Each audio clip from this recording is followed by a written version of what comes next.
জমি বাড়ি সংক্রান্ত বিবাদ মামলায় প্রভাব খাটানোর অভিযোগে তৃতীয়বার ভবানী ভবনে তলব করা হলো বিচারপতি অমৃতা সিনহার স্বামী এবং আইনজীবী প্রতাপ চন্দ্র দেবকে। 22 ডিসেম্বর বেলা 11টায় ভবানী ভবনে তাকে হাজিরা দিতে বলা হয়েছে সিআইডির তরফে। সোমবার জমা দিতে বলা হয়েছে তার মোবাইল ফোন। 8ই সেপ্টেম্বর তিনি যে মোবাইল ফোনটি ব্যবহার করেছিলেন সেই মোবাইল ফোনটি জমা দিতে বলা হয়েছে সিআইডির তরফে। নোটিশে এও বলা হয়েছে জমা দেওয়ার সময় ফোনের লক এবং অ্যাপের লক খুলে জমা দিতে হবে। কলকাতা হাইকোর্টে বিচারপতিদের ওপর আক্রমণ পশ্চিমবাংলায় এই প্রথম, এবং 2011 সালের পর থেকে কোনো মামলা যদি বিপক্ষে যায় সেই মামলাতে বিচারপতিদের ওপর আক্রমণ হতে আমরা দেখেছি এবং সেটার তীব্র নিন্দা করছি। আরও একজন বিচারপতি যিনি একটি খুব ইম্পর্টেন্ট মামলা শুনছেন, জাস্টিস অমৃতা সিনহা, ওনার ওপর ডেফিনেটলি ওনারকে কালিমালিপ্ত করার জন্য বা মামলাতে প্রভাব খাটানোর জন্য একটি মামলাতে ওনাকে বা ওনাদের ফ্যামিলির লোককে হ্যারাসমেন্ট করা হচ্ছে বলে আমরা শুনতে পাচ্ছি। আশ্চর্যজনকভাবে যেটা আমারও চোখে লাগলো, সুপ্রিম কোর্টের রেকর্ড বলছে অভিষেক ব্যানার্জি ভার্সেস রমেশ মালিক যে মামলাটা হয়েছিল, special leave petition number 23736 of 2023, সেখানে একজন আইনজীবীকে দেখা যাচ্ছে অভিষেক বন্দ্যোপাধ্যায়ের হয়ে তিনি অ্যাপিয়ার করেছেন। আবার দেখা যাচ্ছে আরও একটি মামলা, সেই মামলাতে বাণী রয় চৌধুরী মামলাতে সেখানে সেই আইনজীবী স্টেটের হয়ে অ্যাপিয়ার করছেন। এই কাজের মধ্যে মদত দিচ্ছেন যারা হাইয়েস্ট অথরিটি আছে।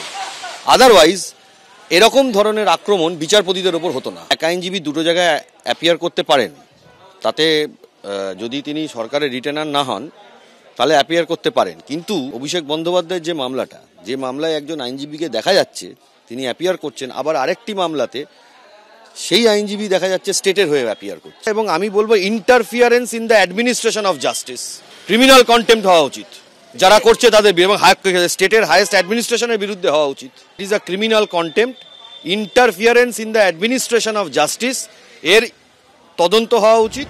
প্রথমে 1 ডিসেম্বর, এরপর 16 ডিসেম্বর, আর এবার 22 ডিসেম্বর। এক মাসের মধ্যে আইনজীবী প্রতাপ চন্দ্র দেবকে তিনবার ডেকে পাঠালো সিআইডি।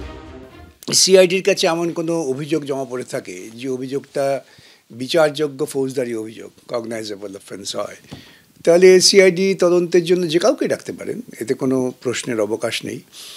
কিন্তু আমার নিজের সন্দেহ, আশঙ্কা যে সিআইডি এটা বোধহয় পুলিশি বিবেক থেকে করছেন না।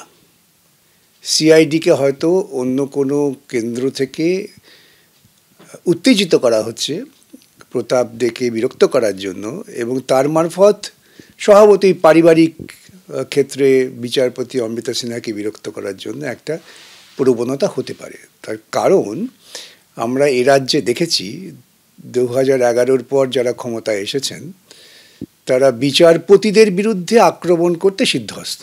হাইকোর্ট, সুপ্রিম কোর্ট, এ বেঞ্চ ও বেঞ্চ করে অভিষেক আর সিবিআই ইনকোয়ারি থেকে বাঁচার চেষ্টা করছেন, পারছেন না। তখন বিচারপতিকে ধমকানোর জন্য তার স্বামীর নামে সিআইডি ইনকোয়ারি তাকে ডাকানোর চেষ্টা হচ্ছে। তো প্রতিহিংসার রাজনীতি কোথায় পৌঁছেছে এটা আজকে আমাদের ভাবতে হবে। বিচারপতিদেরকেও ভয় দেখানোর চেষ্টা হচ্ছে। ব্যাখ্যা কিছু না, এটাই যাতে সবার মুখ বন্ধ করা যায়। বিচার ব্যবস্থার মুখ বন্ধ করা যাচ্ছিল না, তাই তাদেরকে টার্গেট করা হচ্ছে, যে কোনোভাবে ভয় দেখানোর চেষ্টা হচ্ছে। চোর যারা দুর্নীতিগ্রস্ত তারা চোখ দেখায়, ভয় দেখায়, কিন্তু এতে শেষ রক্ষা হয় না। শনিবারই ভবানী ভবনে 9 ঘন্টা জিজ্ঞাসাবাদ করা হয়েছিল আইনজীবী প্রতাপ চন্দ্র দেবকে। এরপর সপ্তাহ ঘুরতে না ঘুরতেই ফের একবার তাকে তলব করল সিআইডি। তৃণমূলের পুলিশ কোনো অ্যাকশন নিলেই সেটা প্রতিহিংসা রাজনীতি হয়ে যায়, আর বাকি কেউ ইচ্ছামতো সেন্ট্রাল এজেন্সির অপব্যবহার করবেন, কেউ চেয়ারের অপব্যবহার করবেন, সেগুলো সমস্ত বিপ্লবী কাজকর্ম। এসব তো হতে পারে না।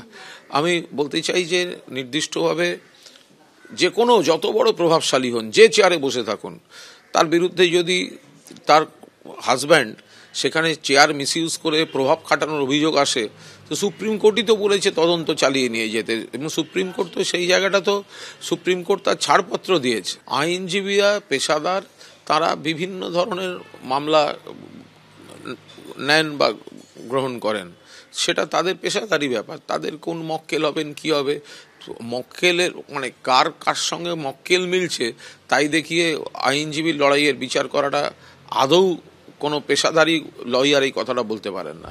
কলকাতা হাইকোর্টের বিচারপতির আইনজীবী স্বামীকে সিআইডির বারবার তলবের ঘটনা শেষমেশ কোন দিকে মোড় নেয় সেদিকেই নজর থাকবে। অর্ণব মুখোপাধ্যায়, শিবাশিস মৌলিক ও অমিত জানার রিপোর্ট, এবিপি আনন্দ।